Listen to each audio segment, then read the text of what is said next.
tecnológicas, acaba ofertando um conteúdo, uma linguagem bem mais acessível.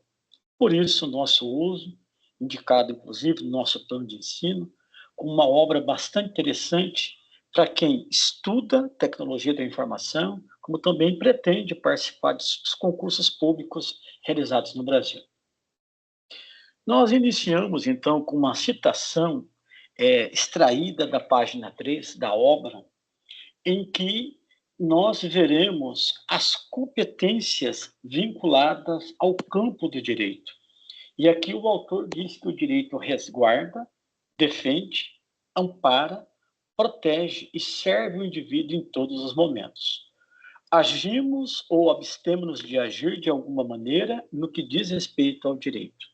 Nesse sentido, o direito regula as relações dos indivíduos em sociedade, se apossa do sujeito e o mantém sob proteção, mas o considera parte da sociedade, até porque direito e sociedade se pressupõem. Onde existe sociedade, existe o direito. Ora, então, com base nessa informação, nós encontramos aqui as funções relacionadas às competências atribuídas ao direito.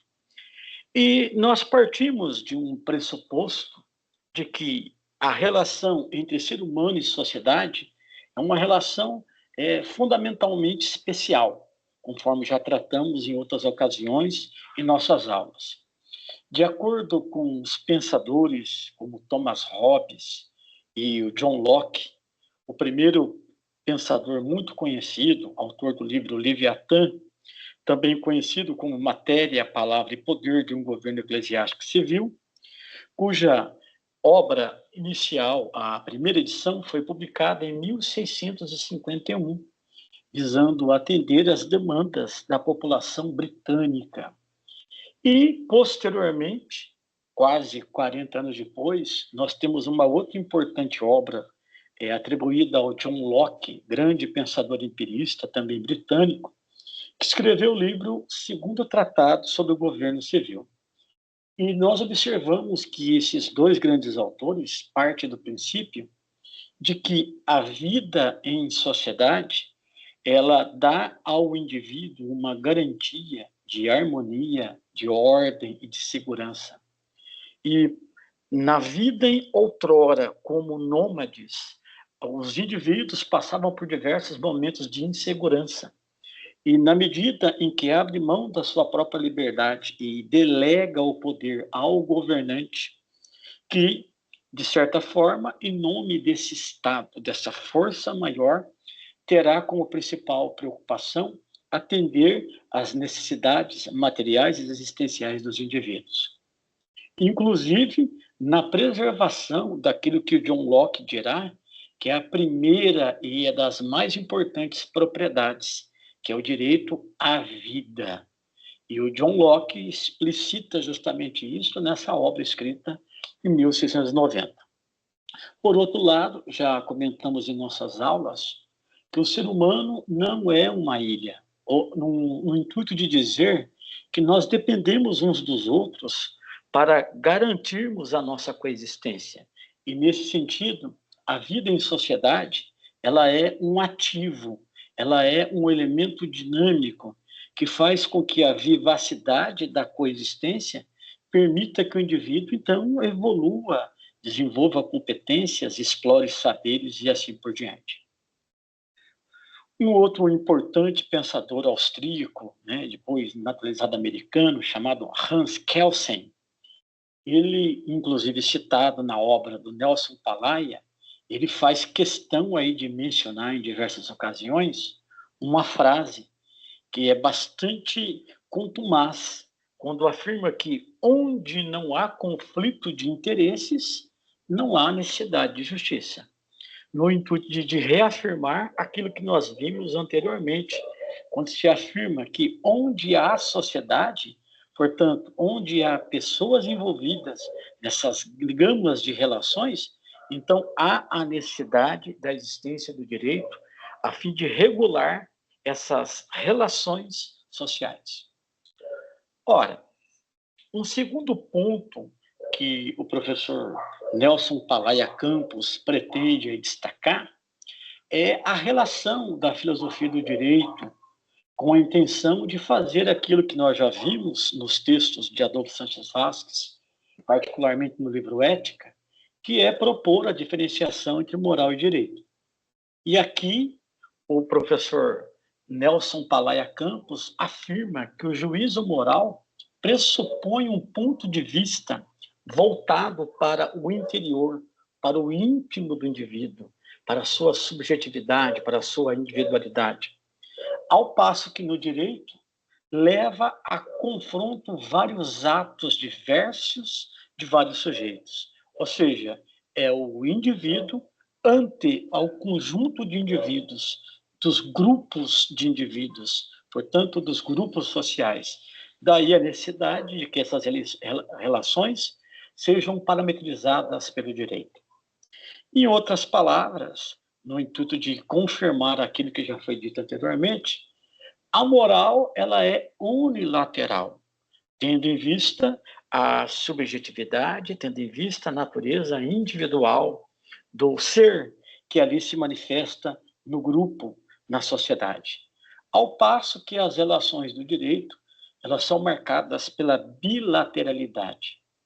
Nesse sentido, a sanção, a punição pelo descumprimento da regra moral, conforme já tínhamos visto anteriormente, apenas volta-se para o interior do indivíduo, para a consciência moral desse indivíduo.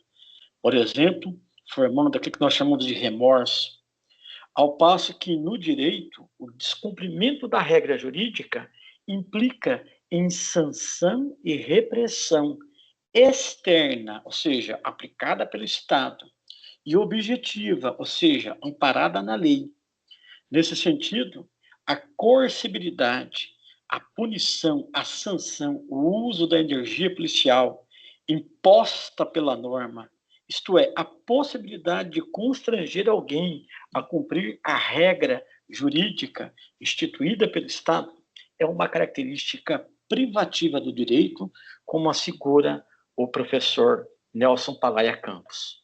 Nesse sentido, vemos aqui, então, uma grande diferença já assinalada na obra Ética por Adolfo Sanches Vasquez, tendo em vista que a norma moral, assim como a norma jurídica, são obrigatórias. No entanto, apenas a norma jurídica implica na possibilidade da coação, da coerção, da imposição externa e objetiva por meio da repressão e do constrangimento, fazendo com que o indivíduo obedeça à norma. E dentro das possíveis definições, né, do que vem ser o direito, nós podemos compreender o direito de 4 grandes maneiras, né? A primeira delas é o direito como norma, quando alguém diz assim que no Brasil a legislação jurídica acolhe, permite o divórcio. No segundo caso, o direito como faculdade, como competência de agir, como faculdade de agir, a faculdade que permite a ação.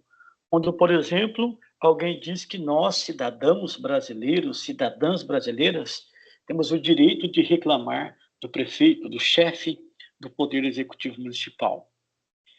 Uma terceira possibilidade de compreensão do termo direito é como acepção, como significação de algo justo. Quando, por exemplo, alguém diz, né, que a moça se comportou direito, no intuito de dizer que agiu de forma justa, que agiu de forma correta. E a expressão direito como ciência, quando alguém afirma, por exemplo, estudamos direito na faculdade. Então, essas 4 possibilidades etimológicas, como norma, como faculdade de agir, como acepção de justo, como ciência, são nomenclaturas técnicas aplicadas ao termo direito. E dentro da estrutura do direito internacional, e particularmente vamos dedicar atenção em nossas aulas ao direito brasileiro, nós podemos então pegar essa figura 2 para entendermos especialmente como que o direito se divide. Então, Do lado esquerdo aqui, nós vemos duas grandes divisões: o direito público e, no segundo momento, o direito privado.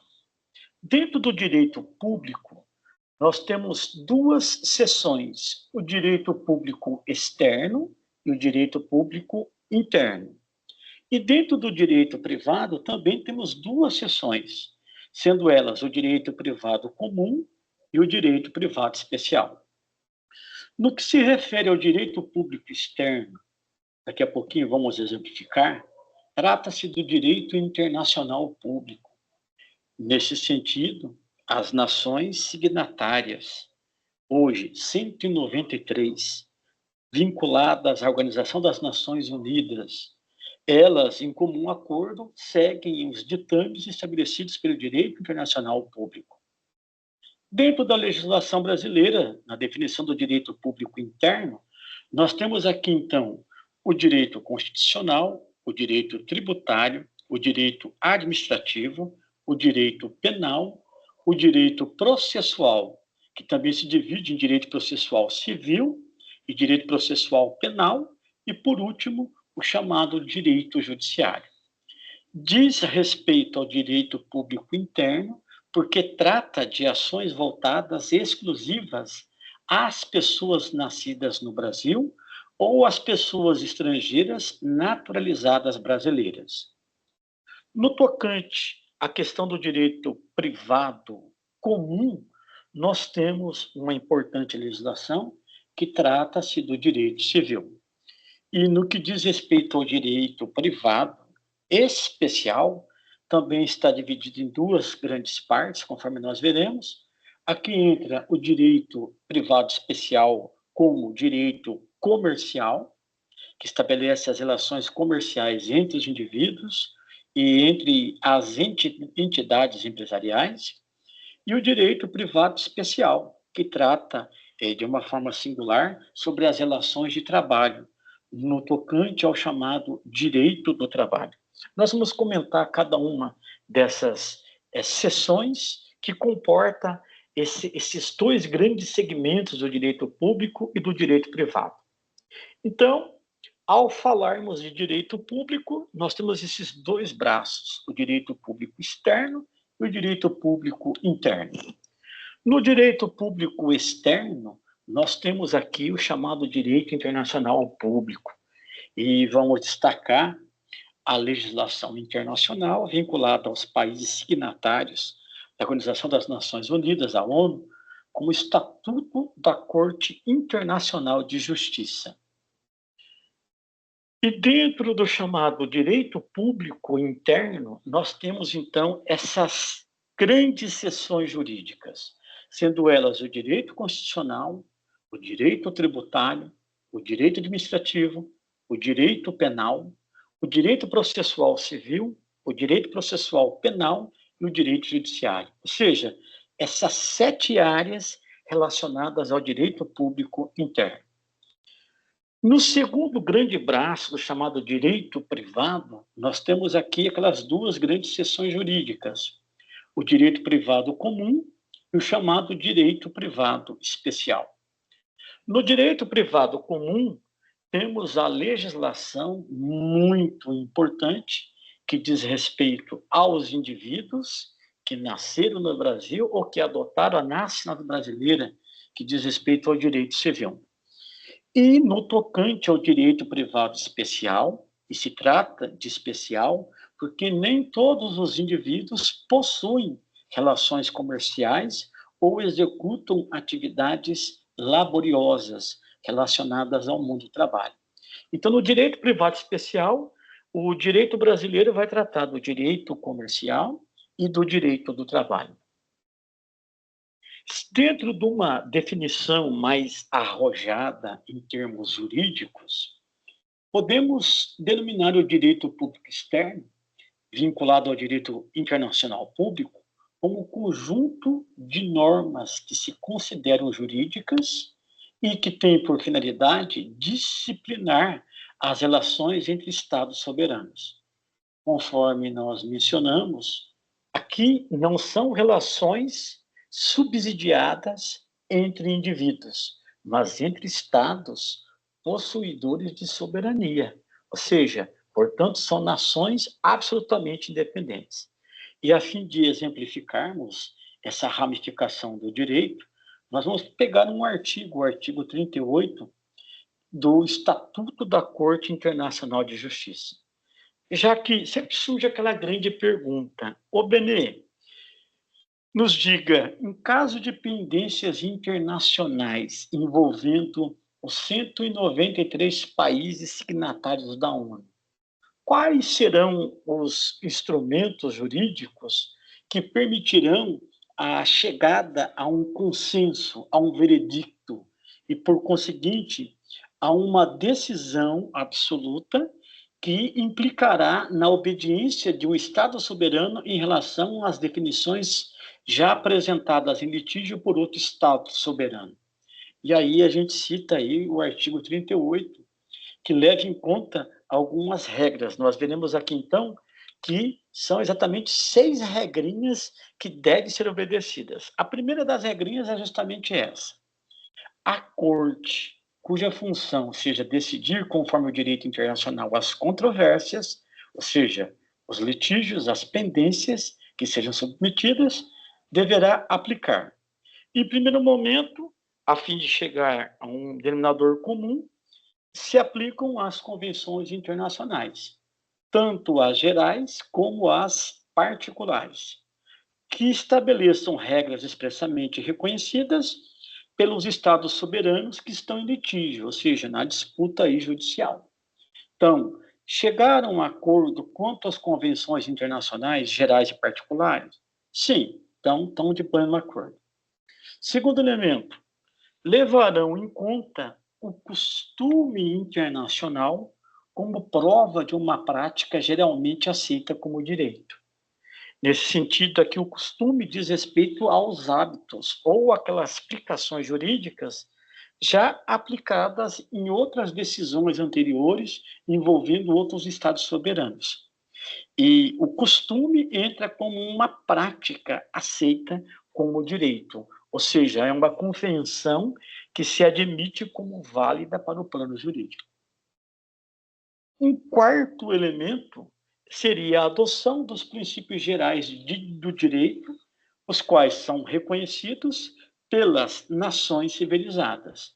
Então, nesse sentido, tudo aquilo que o ordenamento jurídico tratar como princípios gerais do direito, aplicados às nações civilizadas, ou seja, em que preze a liberdade humana, a dignidade do trabalho, a paz, a harmonia, o direito à defesa dos direitos, das causas humanas, dos direitos humanos. Então, esses elementos seriam adotados pelas nações soberanas em litígio. Uma quinta possibilidade seria, então, também, não havendo aí uma deliberação ou um acordo, se aplicaria uma nova possibilidade, como, por exemplo, a recorrência às decisões judiciais e às doutrinas dos publicitários de maior competência das diversas nações, como meio auxiliar para a determinação das regras de direito, sem prejuízo àquilo que está disponível também no artigo 59 do Estatuto da Corte Internacional de Justiça, que diz assim: a decisão da Corte não é obrigatória, senão para as partes em litígio e respeito ao caso-alvo de decisão, no intuito de dizer que aquelas decisões ali apresentadas, as decisões judiciais e as doutrinas publicadas, elas se aplicariam como medidas de exceção exclusivamente voltadas para as partes em litígio. E nesse caso, né, não tendo nenhuma possibilidade ainda de decisão, recorreria a essa sexta possibilidade, que é quando a presente disposição não restringe a faculdade da Corte para decidir um litígio, ex equo et bono, ou seja, de acordo com o princípio da equidade, ou seja, o bem, a justiça e o bem comum, se convier, nesse caso, as partes. Esses elementos aí foram publicados pelo curso de Direito, né, da PUC de São Paulo, e aí trouxemos, então, esse material que pode ser consultado aí na íntegra, clicando nesta URL.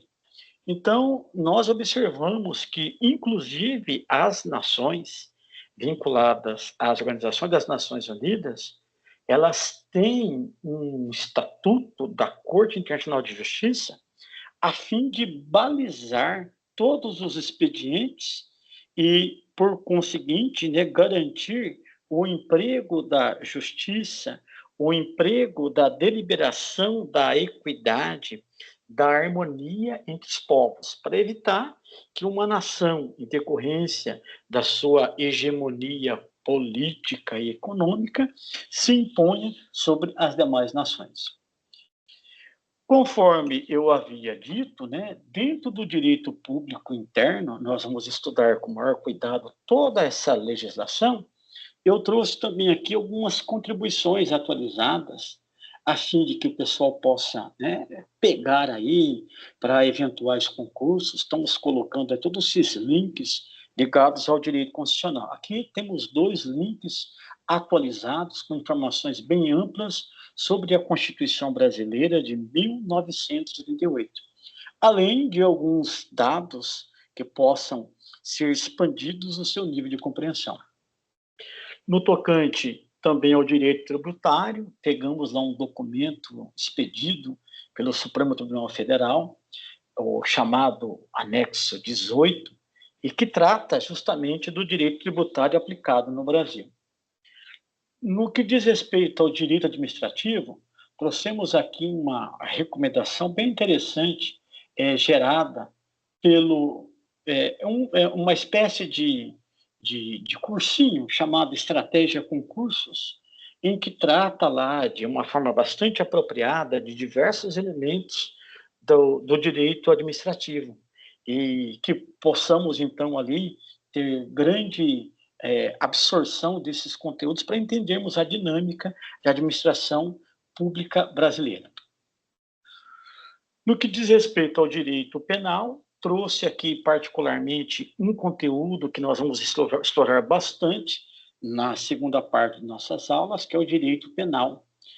Publicação possibilitada graças à promulgação do decreto-lei, o número dele é 2.848, que a gente chama, sei lá, 2848, que está lá no portal do governo brasileiro, Planalto.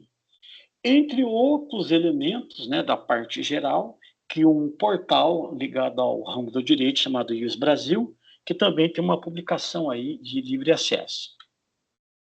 No tocante ao direito processual civil, pegamos também a legislação brasileira, a Lei 13.105, que trata justamente desta catalogação desse ordenamento que diz respeito ao direito processual civil. Daquele mesmo portal de Estratégia Concursos, cursinho, trouxemos, então, alguns emaranhados dos princípios que constituem o chamado processo civil. No tocante ao direito processual penal, pegamos uma publicação do Supremo Tribunal Federal, que trata da temática, em particular, os temas penais. E do portal vinculado ao Direito IUS Brasil, pegamos então aí o direito penal processual e a questão da instrumentalidade processual penal, como que se aplicaria o direito penal em face das realidades concretas específicas. Então, tem aí 2 contribuições para livre acesso.